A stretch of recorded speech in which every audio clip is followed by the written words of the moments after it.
এলাকার আমার মুরব্বীগণ, আমার চাচারা, আমার ভাইয়েরা, আমার টেকরার সর্বস্তরের ভাই ও বোনেরা, স্কুলের ছাত্রছাত্রী, স্কুলের শিক্ষকগণ, সবাইকে আমার অন্তঃস্থল থেকে জানাই আন্তরিক শুভেচ্ছা ও অভিনন্দন। সেই সাথে আমি একটু স্মৃতিচারণ করতে চাই আমার মরহুম পিতা রিয়াজুল ইসলাম। আমি তখন অনেক ছোট, খুব বেশি বড়ও না, 10-12 বছর বা 15 বছর এরকম বৃদ্ধি পারে আর কি। তখন আমার বাবা এখানে একটা বাগান করেছিল, ওই সামনেই গাছগুলো আমার স্কুলের বাউন্ডারির পাশে। তবে এই জায়গাটা খুব উঁচু ছিল দেখে এইখানে কিন্তু পানি আনা খুব কষ্ট করছিল। আমার বাবা নিজে বালতিতে করে এনে ওই গাছগুলোতে পানি দিত। আর তখন কিন্তু আমিও মাঝে মধ্যে আমার বাবা আমাকে নিয়ে আসতো, নিয়ে আসে তখন বলতো যে এখানে একটা ভালো কিছু করতে হবে।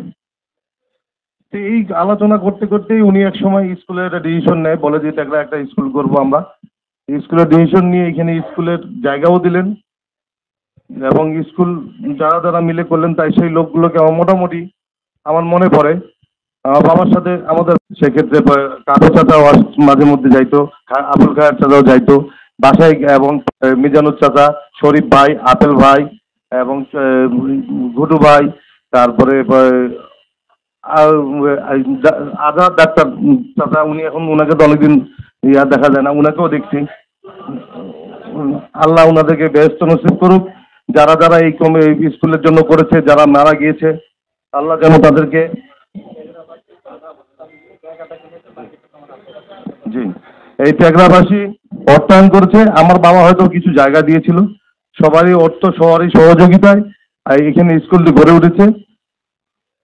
সবাইকে আমি টেকরাবাসীকে ধন্যবাদ জানাই যে আজকে আমার বাবার স্মৃতিচারণে, আমার বাবার বদৌলতে আজকে আমাকে এই স্কুলে সেবা করার সুযোগ করেছে। আমি আপনাদের কাছে দোয়া চাই, হাত জোর করে দোয়া চাই, আপনারা আমার জন্য দোয়া করবেন। আমি যেন এই স্কুলকে আগামীতে যা হয়েছে এর চেয়ে অনেক দূর এগিয়ে নিয়ে যেতে পারি।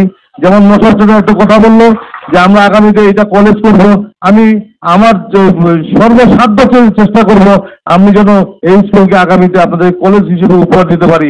এই আশা ব্যক্ত রেখে আমি সবাইকে ধন্যবাদ জানিয়ে, আপনারা সবাই এসেছেন, আমার চাচা, ভাই, স্কুলের ছাত্রছাত্রী, সবাইকে আমার অন্তঃস্থল থেকে জানাই আন্তরিক শুভেচ্ছা অভিনন্দন। এই বলে আমার বক্তব্য এখানে শেষ করলাম। আসসালামু আলাইকুম।